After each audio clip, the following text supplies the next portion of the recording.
राधे राधे। प्रेमानंद जी ने अपने प्रवचन में बताया है कि दिवाली कैसे मनाई जाए। दिवाली रोशनी, खुशहाली और माँ लक्ष्मी के आगमन का पावन पर्व होता है।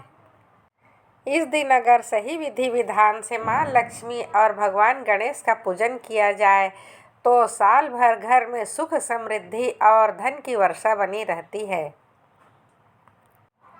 उत्तर दिशा की ओर मुख करके आपको एक चौकी लगा लेना है। उसके ऊपर लाल रंग का वस्त्र बिछा लेना है।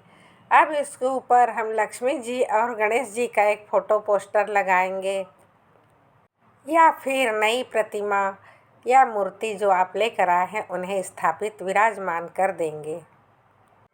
आपके पास में भगवान विष्णु जी की मूर्ति या फोटो कुछ है तो आप उन्हें विराजमान कर सकते हैं।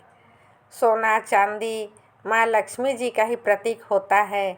जो आपने अगर धनतेरस के दिन खरीदा है तो उन्हें पूजा स्थान पर रख दें, और नया कुछ नहीं लिया है तो पहले से ही सोने चांदी की उन्हें आप उनके स्थान पर रख दें।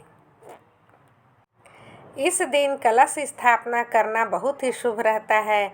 अगर आपके पास समय है तो कलश स्थापना जरूर कीजिए। चावल से हम अष्टदल कमल बना लेंगे। लक्ष्मी को अष्टदल कमल बहुत ही प्रिय है। अगर आपको बनाना नहीं आता है तो केवल आप चावल की ढेरी लगाकर भी इसके ऊपर कलश स्थापना कर सकते हैं। इसमें हम पूर्ण रूप से जल और गंगा जल भर लेंगे। इसके ऊपर स्वास्तिक बनाकर रख लेंगे। इसके बाद इसमें हल्दी, सुपारी, सिक्का, थोड़े से चावल कलश के अंदर डालकर कलश का कंठ मौली धागे से बांध देंगे।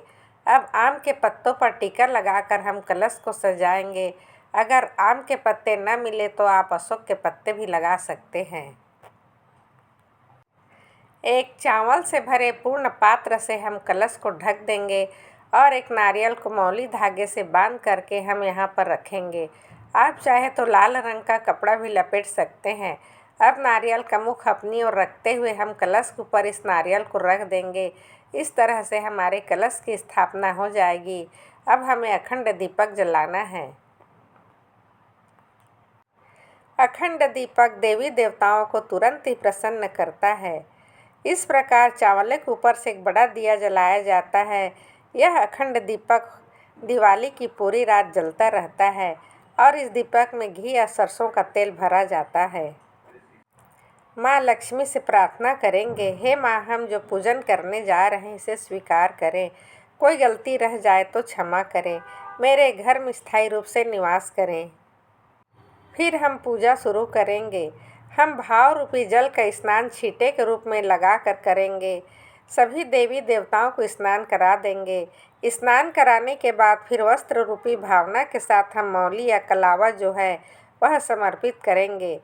यहाँ पर सबसे पहले गणेश जी को, माँ लक्ष्मी जी को, भगवान विष्णु जी को, कुबेर देव को, सरस्वती माता को, सोना चांदी जो भी चीज़ आपने रखी है, कलश देव को तो हमने पहले से ही मौली धागा बांध दिया है।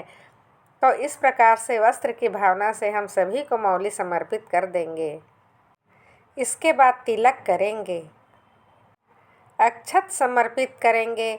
इसके बाद हम गणेश जी को जनेऊ समर्पित करेंगे, हल्दी की एक गांठ समर्पित करेंगे। भगवान विष्णु को भी जनेऊ समर्पित करेंगे। जनेऊ नहीं है तो आप मौली भी समर्पित कर सकते हैं। इसके बाद हम सभी को पुष्प समर्पित करेंगे। भगवान श्री गणेश जी पीले रंग का पुष्प समर्पित करेंगे। लक्ष्मी जी को इस दिन अगर हो सके तो आप कमल का पुष्प जो फूल है वह जरूर ही चढ़ाएं। गुड़हल का पुष्प समर्पित कर सकते हैं। गोमती चक्र या लक्ष्मी चक्र समर्पित करेंगे। इसके बाद हम सप्तधान समर्पित करेंगे। 7 प्रकार के अनाज इस दिन समर्पित किए जाते हैं।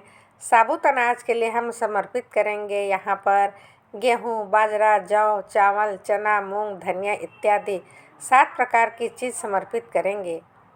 सप्तधान समर्पित करना बहुत शुभ माना जाता है।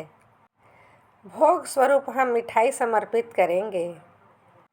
इस दिन फल जरूर समर्पित करना चाहिए। पंचमेवा का भोग भी समर्पित करते हैं। बतासा का भोग भी लगाया जाता है क्योंकि खील बतासा माँ लक्ष्मी को अत्यंत ही प्रिय है। इसके बाद दिवाली की कथा अगर आपके यहाँ सुनी जाती है तो कथा सुन सकते हैं। कथा सुनकर खिल बतासे लक्ष्मी माता के चरणों में समर्पित कर सकते हैं। इसके बाद बहुत सारे दिए जलाए जाते हैं। तेल, घी, सरसों के तेल से दिए जला सकते हैं। गणेश जी की और उसके बाद माँ लक्ष्मी जी की आरती करेंगे। बड़े ही प्रेम भाव के साथ आरती को पूर्ण कीजिए। इस प्रकार से हमारा जो लक्ष्मी पूजन है वह संपन्न होता है। बोलो राधे राधे, जय माँ लक्ष्मी। दिवाली की बहुत बहुत शुभकामनाएं।